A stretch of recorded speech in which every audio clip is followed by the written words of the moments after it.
광속시대가 돼서 컴퓨터 속도도 굉장히 빠른 걸 요구합니다.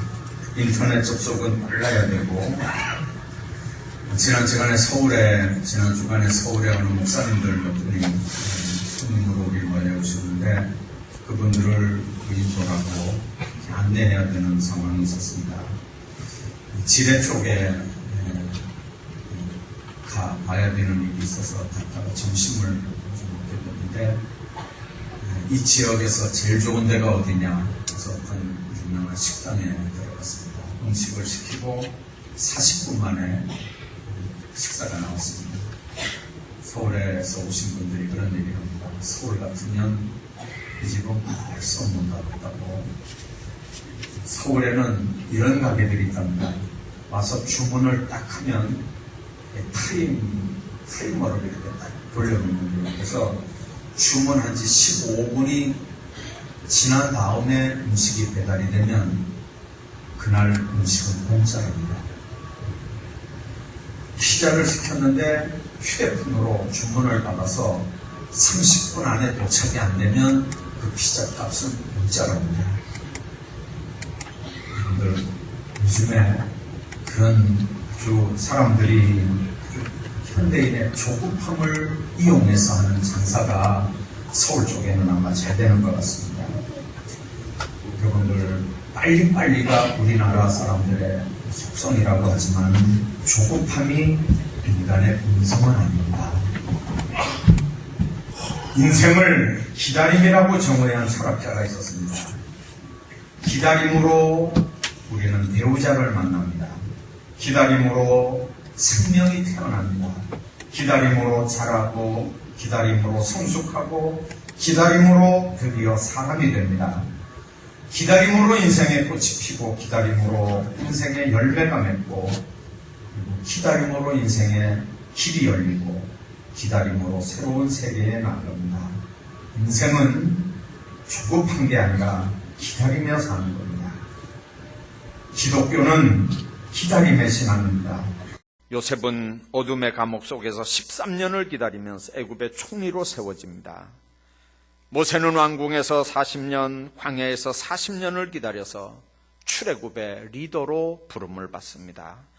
욥이나 다윗이나 성경에 기록된 모든 사람들, 사도 요한이나 바울 같은 신약의 모든 일꾼들, 모든 헤아릴 수 없는 성경의 사람들은 기다릴 수 없는 중에 기다리다가 쓰임을 받은 사람들입니다.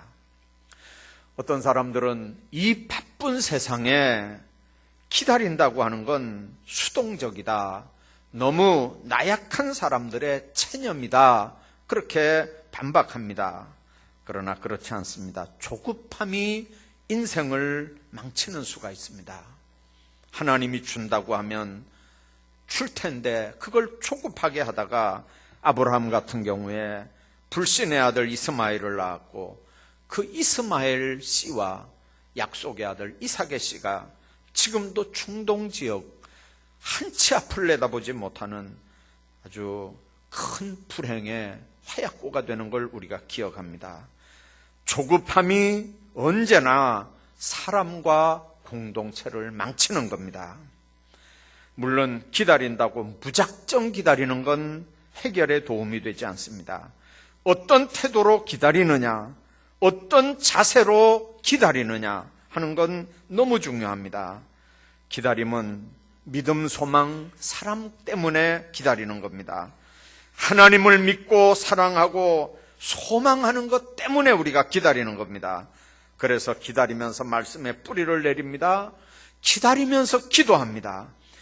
기다리면서 준비합니다. 기다리면서 실력을 쌓아갑니다. 기다리면서 믿음이 굳세지고 사랑으로 충만해집니다. 기다리면서 성숙한 인품이 되고, 드디어 기다림이 헛되지 않아서 정확한 시간에 하나님과의 관계에서 놀라운 역사들을 이루어내는 걸 봅니다. 오늘 본문에 시므온이라고 하는 사람이 나옵니다. 그리고 읽지 않았지만 33절 그 뒤에 쭉 내려가 보면 또 안나라고 하는 사람의 얘기가 또 나옵니다. 성경에 나오는 이 사건들, 누가복음 2장에는 그 앞쪽에는 또 목자들에 대한 얘기가 나옵니다.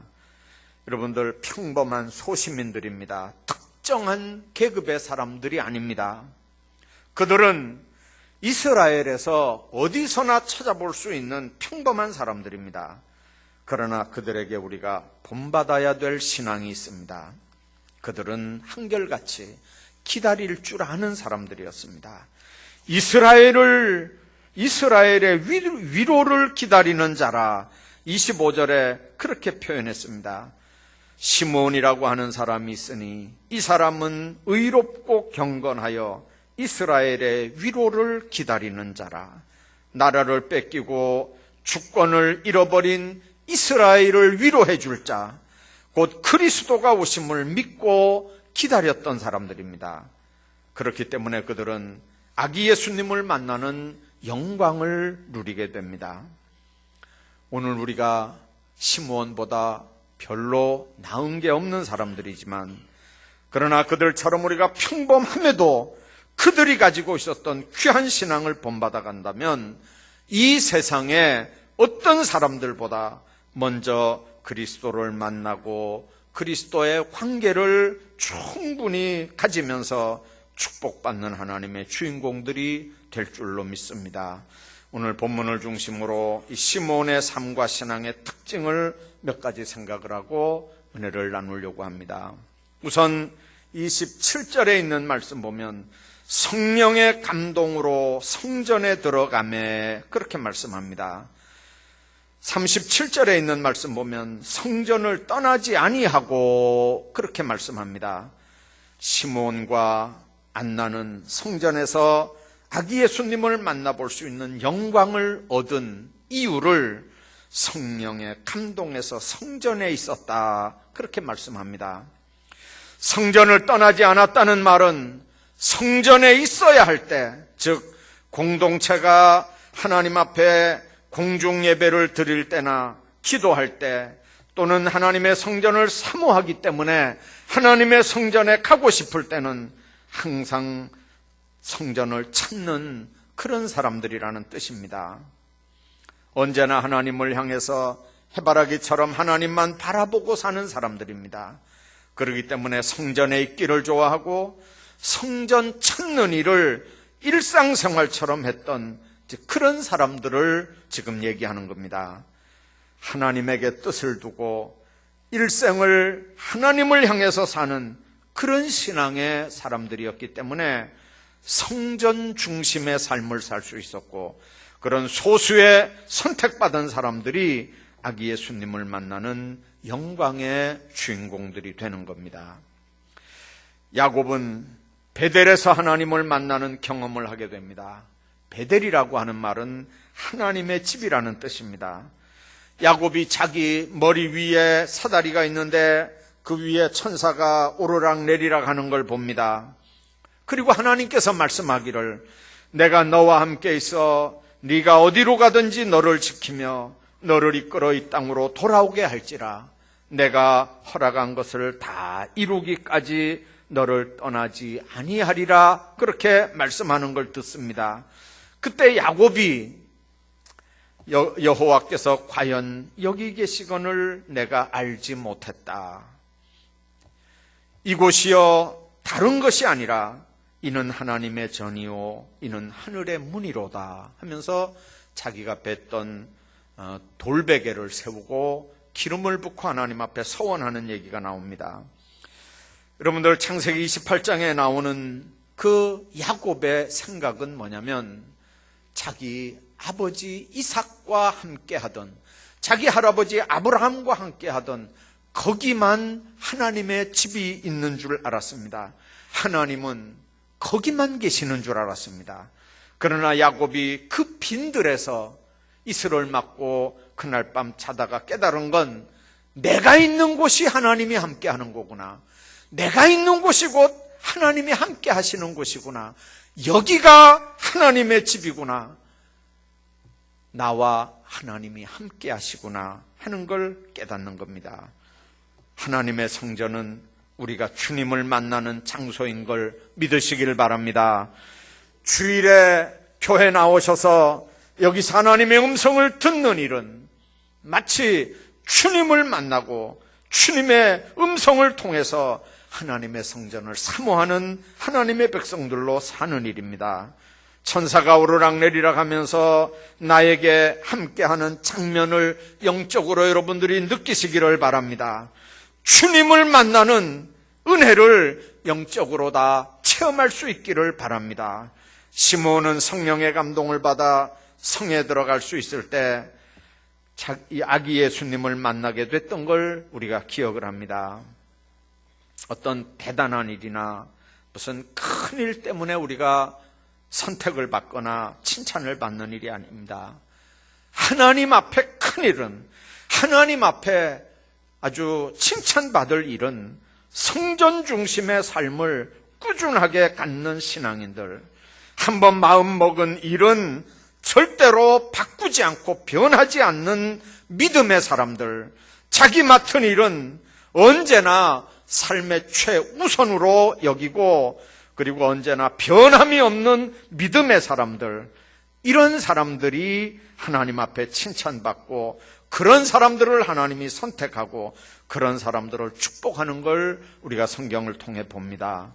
오늘 시므온과 안나 언제나 성전 중심으로 한 마음으로 살았던 사람들입니다. 하나님 앞에서 변함없이 굳건한 신앙의 모습으로 어떤 시험이 오거나 어떤 환난이 오거나 어려움 속에서도 흔들리지 않고 성전 중심으로 사는 사람들이야말로 하나님의 축복을 받는 귀한 하나님의 일꾼들이 되는 걸 우리가 봅니다. 평소에는 열심히 성전 중심의 삶을 살다가도 어떤 어렵고 힘든 일이 있으면 성전을 떠나는 사람이 있습니다. 또 평소에는 좋은 열심히 신앙생활을 하다가도 집안에 너무 좋은 일이 있으면 하나님을 떠나가는 사람이 있습니다. 그런데 또 반대로 평소에는 열심히 신앙생활 안 하다가도 집에 어떤 문제가 있으면 새벽 기도도 나오고 수요 예배도 참석하고 오후 예배는 물론 참석하고 주일은 세상 없어도 지키고 그렇게 하는 사람들이 있습니다. 특별히 새벽 기도 안 나오시던 분들이 새벽 기도 나오면 속으로 덜커덩해요. 저 집에 무슨 문제가 있나. 1년 내내 새벽 기도 안 하던 사람이 새벽 기도 나와서 이렇게 고민하고 기도하고 이렇게 하는 거 보면 아휴, 저 집에 또 무슨 일이 있나 싶어서 속이 덜커덩해요. 또 어떤 경우는 또 반대가 있어요. 저 집에 또 무슨 좋은 일이 있어서 저렇게 열심히 또 저렇게 신앙생활을 할까. 여러분들, 어떤 상황이 아니라 심지가 곧아서 하나님 앞에 좋은 일이나 안 좋은 일이나 어려운 일이나 쉬운 일이나 어떤 상황이 돼도 하나님 성전 중심으로 사는 여러분들 되시길 바랍니다. 25절에 보니까 그는 의롭고 경건한 사람이었다고 그랬습니다. 의롭다는 말은 하나님 앞에 바로 살기 위해서 힘쓰는 사람이었다는 뜻이라면, 경건하다는 말은 하나님을 경외하면서 믿음을 지키는 삶을 살았다는 뜻입니다. 의롭고 경건하다는 건 그리스도인의 모범적인 품성입니다. 의롭다는 건 죄가 없거나 또는 죄가 있더라도 사함을 받았다는 뜻이고, 경건하다는 건 하나님을 섬기는 마음과 태도가 하나님 앞에 올바르다는 뜻입니다. 그 마음에 하나님의 좌소가 있을 때 그게 가능한 말입니다. 여러분들 창세기 6장 9절에 보면 노아는 의인이요 당세의 완전한 자라 그가 하나님과 동행했다고 그랬습니다. 노아는 당시의 의인입니다. 근데 여러분들, 우리가 하는 대로 노아가 의인이 아닌 걸 어떻게 하냐면, 홍수 후에 술을 먹고 실수한 모습들을 보면 그가 의인이 아닌 걸 우리가 압니다. 여러분들, 의로워지는 건 행함으로가 아니라 하나님이 의롭다고 인정함으로 비로소 의로워지는 걸 압니다. 그래서 의롭다 하는 말은 하나님의 은혜로 되는 일입니다. 경건한 사람은 내가 노력하고 힘써야 되는 겁니다. 그러나 내가 노력해서 힘써서 의로운 사람이 되는 일은 아닙니다. 그 중심을 보시고 은혜로 하나님께서 우리를 잡으셔서 죄 용서하시고 죄인임에도 의롭다고 하시고 죄인임에도 의롭다고 인정해 주시는 겁니다. 우리가 은혜로 구원받았다고 하는 건 아무런 책임 없이 불의하게 살아도 된다는 뜻은 아닙니다. 은혜로 구원받았기 때문에 그 구원받음에 감사해서 계명을 준수하고 의로운 삶을 살도록 노력해야 되는 겁니다. 하다가 보니까 안 되거든요. 아무리 노력해도 안 되거든요. 그러니까 회개하는 겁니다. 그러니까 겸손하게 살 수밖에 없습니다. 그러니까 주님의 은혜 없으면 하나님 앞에 서지 못할 자신을 늘 하나님 앞에 내놓고 성령께서 선한 길로 인도하시기를 기도하고 그렇게 간구하며 겸손하게 살 수밖에 없습니다. 성령의 사람은 행위와 상관없이 의로운 사람이라는 말은 은혜로 그렇게 되는 거지 행함으로 그렇게 된다는 말은 아니고, 그렇게 해서 주님이 의롭다고 했고 은혜로 구원받았다면 그 다음에는 크게 감사해서 어떻게 하나님 앞에 의롭게 살까요? 어떻게 주의 뜻을 이루어 드릴까요? 하면서 자기 자신을 채찍질하면서 사는 게 하나님의 자녀들인 줄로 믿습니다. 죄에 대해서는 자유합니다. 그러나 은혜에 대해서는 평생 빚진 자로 사는 게 예수 믿는 사람들의 삶인 줄로 믿습니다. 이번 대림절 기간에 사랑하는 여러분들 시므온처럼 안나처럼 언제나 값지고 변함없이 흔들리지 않는 하나님 성전 중심의 신앙으로 살아가기를 주의 이름으로 축원합니다. 두 번째, 이 시므온의 삶의 모습을 보면 변함없는 소망을 가진 사람이었던 걸 우리가 봅니다. 당시 이스라엘 사람들은 400년 동안 긴 세월 고통을 당한 사람들입니다. 하나님의 선택받은 백성들이었음에도 불구하고 하나님의 곁을 떠나서 어리석은 생활을 전전하다가 하나님의 경고도 무시하면서 살아가다가 엄청난 고통을 이렇게 당하게 되는 겁니다. 하나님께서 이렇게 고통당하는 이스라엘 백성들에게 선지자를 통해서 계속해서 메시아 약속을 해줬습니다. 긴 세월이 지나는 동안에 이스라엘 사람들은 이제 고통의 숙달이 됐습니다. 습관이 됐습니다. 그리고 몇백 년 동안 하나님께서 메시아 보내준다고 했던 말이 실제 메시아가 나타나질 않으니까 체념 속에서 그저 그렇게 적당하게 살아가는 사람들이 되고 말았습니다. 그러나 그런 와중에도 소망을 가지고 사는 소수의 사람들이 있었습니다. 하나님이 약속한 선지자들을 통해 주신 약속의 말씀을 붙잡고 메시아를 소망하면서 사는 아주 극소수의 사람들입니다. 구약 성경은 메시아가 오실 것을 직접적으로 450번 이상 약속하고 있습니다. 그러나 그 약속에 소망을 두고 사는 사람들은 너무나 적은 사람들이었습니다. 너무나 긴 세월이었고 약속도 잊혀져 가고 이제는 어렵고 험한 세상에 이제는 적응하고 숙달돼 갔고 그리고 자포자기하는 그런 삶 속에서 오늘 본문에 나오는 시므온은 그 소망을 버리지 않고 살았던 사람들 중에 하나입니다. 26절을 여러분들이 한번 보십시오.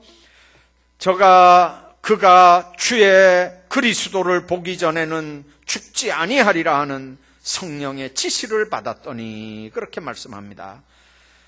25절에 있는 말씀 보면 이 사람은 의롭고 경건하여 이스라엘의 위로를 기다리는 자라 성령이 그 위에 계시더라 그랬습니다.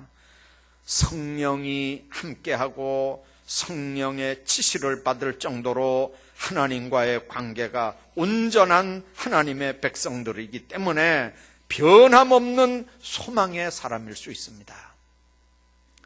여러분들, 누구와 어떤 약속을 했다 그럽시다.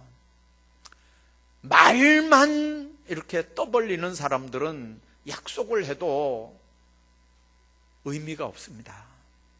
의미가 없어요.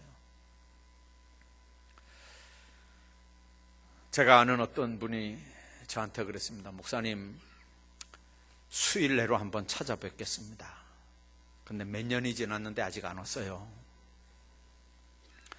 또 어떻게 하다가 또 한 번 만났는데 그분이 또 뭐라 그러냐면, 목사님 수일 내로 또 한번 찾아뵙겠습니다 그랬어요. 그래서 알았다고 그랬더니 또 벌써 수일이 아니고 이제 한 2, 3년이 지났는데도 아직도 또 안 나타났어요. 얼마 전에 또 만났어요. 또 목사님 수일 내로 한번 찾아뵙죠 그랬어요. 그래서 알았어 그랬어요. 알았어. 여러분들, 입으로 하는 그런 약속은 사람만 우스운 사람이 되는 거죠. 아마 이제는 그 사람이 뭐라고 해도 제가 알았어 하고는 안 믿죠. 근데 그분이 믿음직하고 신뢰 있는 사람인 것 같아 봐요. 정확한 시간에. 여러분들, 주님 안에서 우리가 생각해야 되는 게 있습니다. 그분이 나에게 약속했다면, 그 신실하신 분이 나에게 약속했다면 그 말을 지킬 수 있는 건 이건 단순한 신의가 아닙니다. 그분에게도 역사하셨고 나에게도 역사하시는 성령님 때문에 그 말을 우리가 믿게 되는 겁니다. 소망을 가진 사람이 왜 귀한 사람이냐면, 그 소망이라고 하는 게 성령이 주신 소망이고, 내가 왜 그 소망을 기다리냐면 소망을 공유하게 하는 게 성령의 역사이기 때문에 그렇습니다. 아무리 죄악의 상황에 처하더라도 소망을 버리지 않을 수 있는 건 성령께서 우리를 주장하시고 다스리시고 이끌어가기 때문에 그렇습니다. 꿈이 있는 사람은 끈질긴 생명력이 있고 언제나 새로운 용기와 힘을 가지고 살아가는 사람들입니다. 강한 믿음에 귀하고 값진 소망과 꿈이 있는 사람은 결코 낙심하거나 절망하지 않습니다. 시시한 일에 눈물을 흘리지 않습니다. 낭망하지도 않고 포기하지도 않습니다. 왜 그러냐면 그에게는 꿈이 있고 소망이 있기 때문에 그렇습니다. 하나님께서 주신 약속이 있기 때문에 그렇습니다. 약속을 붙잡고 약속을 향한 굳센 믿음이 있는 사람들은 하나님과 함께하는 사람이고 늘 성령께서 위로하시고 지켜주시고 인도하시고 이끌어가심을 삶의 현장에서 체험하는 사람들입니다.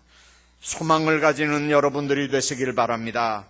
꿈을 버리지 않는 여러분들 되시길 바랍니다. 그 소망과 꿈이 인간적인 신념이 아니라 성령이 우리에게 주는 신앙에서 나오는 확신이 되기를 주의 이름으로 축복합니다. 살다 보면, 시간이 흐르다 보면 새로 칠한 페인트가 빛을 발하는 것처럼 우리 꿈도 소망도 다 작아질 수 있습니다. 처음에는 호랑이를 그리겠다고 이렇게 시작을 했는데 나중에는 고양이가 되는 게 아니고 호랑이가 되는 게 아니고 고양이도 안 되고 나중에는 생쥐밖에 안 되는 그런 일들이 있다 할지라도 여러분들, 주님 안에서 우리가 생각해야 되는 건 뜻하지 않던 어려움이나 시련이나 환난이나 절망에서도 믿음의 그릇대로 하나님께서 우리에게 뭔가를 하나 만들어내게 하시고 이루게 하신다고 하는 사실을 기억해야 합니다. 나는 할 수 없습니다. 그러나 내게 능력 주시는 자 안에서 나는 얼마든지 그 일을 할 수 있는 줄로 믿습니다. 나는 안 되지만 내게 능력 주시는 자 안에서는 얼마든지 할 수 있다고 하는 꿈을 가지고 약속을 버리지 않는다면 나를 통해서 하나님이 그 그 일을 이루어 간다고 하는 사실을 믿으시기를 바랍니다. 그럴 때 우리가 믿음과 소망으로 흔들리지 않을 거고 그 꿈과 소망이 이루어지고 멋진 인생을 살아가는 하나님의 사람들이 될 줄로 믿습니다. 문제는 그 약속을 받고 사느냐, 그 약속 없이 사느냐가 사람의 질을 결정하는 거예요. 믿음의 질을 결정하는 게 뭐가 사람의 믿음의 질을 결정하냐면 약속을 붙잡고 신앙생활하는 사람과 약속 없이 신앙생활하는 사람은 믿음의 질이 달라요. 하나님 안에서 정말 약속을 붙잡고 하나님의 백성으로 살아가는 여러분들 되시기를 주의 이름으로 축복합니다. 마지막으로 26절에 보면 성령이 충만하여 기도하는 사람들인 걸 우리가 봅니다. 26절에 26절에 그가 주의 그리스도를 보기 전에는 죽지 아니하리라 하는 성령의 지시를 받았다고 그랬습니다. 그리고 27절에 또 성령의 감동으로 성전에 들어갔다고 그랬습니다. 여러분들 하나님께 기도하니까 성령께서 죽기 전에 네가 메시아를 보게 될 것을 언지를 해주는 겁니다. 성령께서 감동하시기를 네가 메시아를 보리라 약속을 그에게 주시는 겁니다. 시므온은 성령이 함께 하셨기 때문에 아기 예수를 볼 수 있는 축복을 받았습니다. 신앙의 비전은 이런 겁니다. 여러분들 어떤 그림을 그리십니까? 여러분들 신앙적으로 어떤 그림을 그리십니까? 여러분들이 인생에 어떤 그림을 그리십니까? 여러분들 교회에 어떤 비전을 가지고 교회에 어떤 그림을 그리십니까? 지좌교회 5년, 10년 후에 어떤 그림을 여러분들이 그리고 계십니까? 여러분들의 인생에 어떤 그림을 그리고 계십니까? 아무 그림도 안 그립니까? 불쌍한 인생입니다. 그림 없는 인생은 불쌍한 인생입니다. 그냥 삽니까? 불쌍한 인생입니다. 하나님의 백성들, 주의 백성들은 성령께서 함께하는 사람들이고 성령께서 함께하니까 성령께서 감동하시는 사람들이고 그 감동을 받는 사람들은 어려운 고난과 환난을 이길 수 있는 믿음을 가지고 있는 사람들입니다. 요셉이 그냥 총리가 되는 게 아닙니다. 누명도 쓰고 억울한 일도 당하고 종으로 팔리기도 하고 감옥에도 들어가고 사람들에게 잊혀지기도 하고 그렇게 하다가 하나님의 때가 되니까 꿈을 꾸게 하고 해석을 하게 하고 그리고 드디어 애굽의 총리로 발탁을 하는 겁니다. 다윗도 역시 성령께서 함께 했을 때 양치던 목자가 골리앗을 넘어뜨리고 드디어 많은 죽을 고비들을 넘기면서 이스라엘의 왕이 될 수 있었던 겁니다. 마리아가 성령의 잉태로 예수님을 낳고 사도 요한은 성령의 감동으로 반모섬에서 하나님의 계시를 받아서 묵시록을 기록하게 되는 겁니다. 우리가 하나님의 뜻을 이루고 복된 삶을 살기 위해서는 내 뜻과 내 고집대로 살 게 아니라 기도하는 가운데 성령의 감동을 받고 그 감동에 순종하고 인도하심을 받는 삶을 살아야 될 줄로 믿습니다. 그런 인생이 복된 인생입니다. 그런 삶이 복된 삶입니다. 25절 끝에 보면 성령이 그 위에 계시더라 했고 26절 끝에 보면 성령의 지시함을 받았다고 그랬습니다. 27절에 성령의 감동으로 성전에 들어갔다고 그랬습니다. 성령이 함께하는 사람, 성령의 지시를 받는 사람, 성령의 감동을 받아 행동하는 사람, 이런 사람들이 복된 사람이고 이런 사람들이 부러운 사람들입니다. 옛날부터 성령 충만하고 기도했던 하나님의 사람이 실패한 적이 없습니다. 왜냐하면 기도는 하나님과 우리가 연결되는 유일한 생명의 길이 성령 충만해서 기도하는 일이기 때문에 그렇습니다. 기도하는 성도들이 되시길 바랍니다. 기도하는 직분자들이 되시길 바랍니다. 언제나 어디서든지 기도로 승리하는 여러분들 되시길 바랍니다. 다급해서 문제 터진 다음에 기도하지 말고, 문제나 시험이 닥쳤을 때 당황해서 기도하지 말고 미리 기도해서 그 문제들을 미리 해결하고 미리 막아나가시고 미리 문제들을 풀어나가시는 여러분들 되시기를 바랍니다. 이스라엘의 위로 예언된 메시아의 오심이었습니다. 그들은 기다릴 걸 기다렸습니다. 사랑하는 여러분들, 무엇을 기다립니까? 무엇이 이루어지기를 소원합니까? 예수 그리스도 그분이 우리에게 오심 이외에, 그분이 우리와 함께 하심 이외에 육신을 입고 이 땅에 사는 날 동안 사실은 뭐가 우리에게 더 필요한 게 있겠습니까? 그분을 기다리시기 바랍니다. 그분이 우리의 구원이요, 그분이 우리의 전부입니다. 혹시라도 그분의 응답이 더디어 답답하고 어려울 때 하나님은 그 시간에도 일하고 계시는 걸 믿으시길 바랍니다.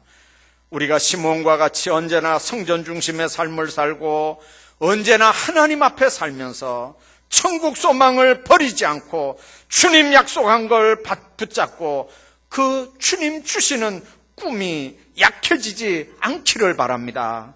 그 모든 것들 위해 성령 충만해서 기도하는 삶을 쉬지 않는 여러분들 되시기 바랍니다.